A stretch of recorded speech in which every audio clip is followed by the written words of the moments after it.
my name is Kerry. I've been teaching Pilates for about 20 years. I hope you'll join me in this time that we have together when we're sheltered at home and maybe have time to do things that we ordinarily haven't taken the time for.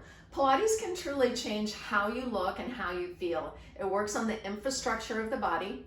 The first video that we looked at, we worked on the deepest transverse muscle, and we worked on building our pelvic clock so that our posture would be level, and we worked on stabilizing this with our deep abdominal muscles, our weightlifter's belt. Next, we worked on where the rib cage should be. So the rib cage needs to stack right on top of the pelvis. Then we worked at our shoulder stabilization, just exactly where the shoulder blade should be against that rib cage. We always have in the back of their mind our breathing, that our inhale is our lengthening breath. If you think about blowing up maybe a toy for your child, if you inhale, it lengthens up, it gets strong. If you deflate it a little bit, or we think of that as that exhale, that's the harder part of the exercise to keep those abdominals engaged. And then also it's when you do flexion. So if you think of inhale, lengthening, and then exhale, flexion.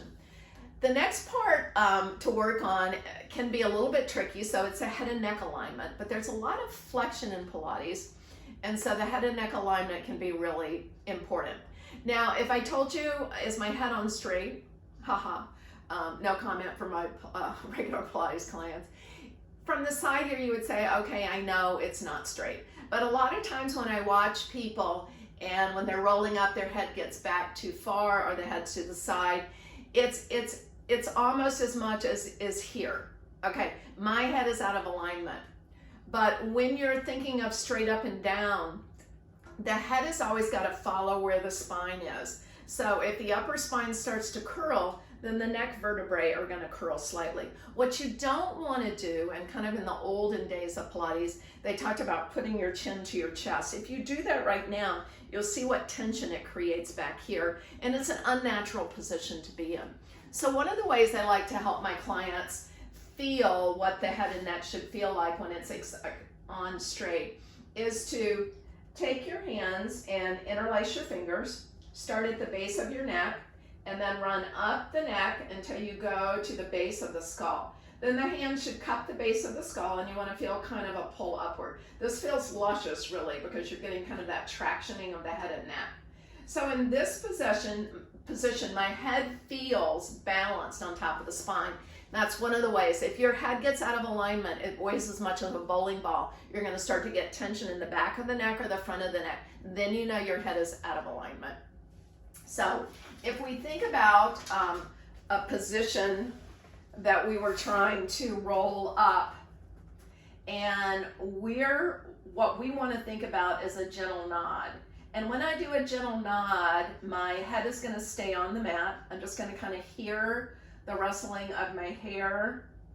My gaze is going to change because you move where your eyes move. It's super important to humans to go where the eyes go.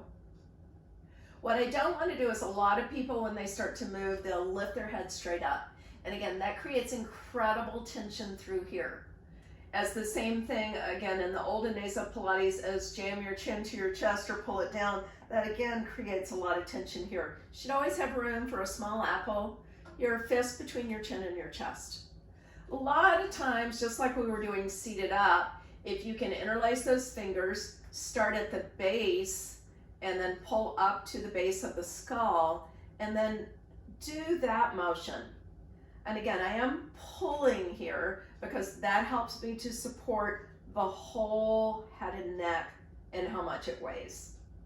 So that's a good way to kind of start that feeling.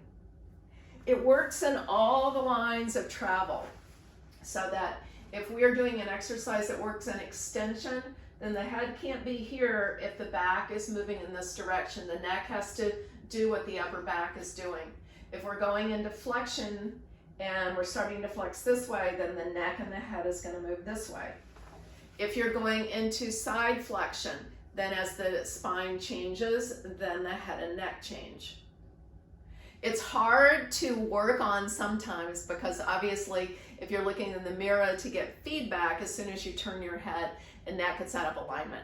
The best thing to think about is that if your head is balanced on your neck like a pool ball on top of a pool stick, it should stay balanced, and then you have to move that neck in order to keep the alignment of the head.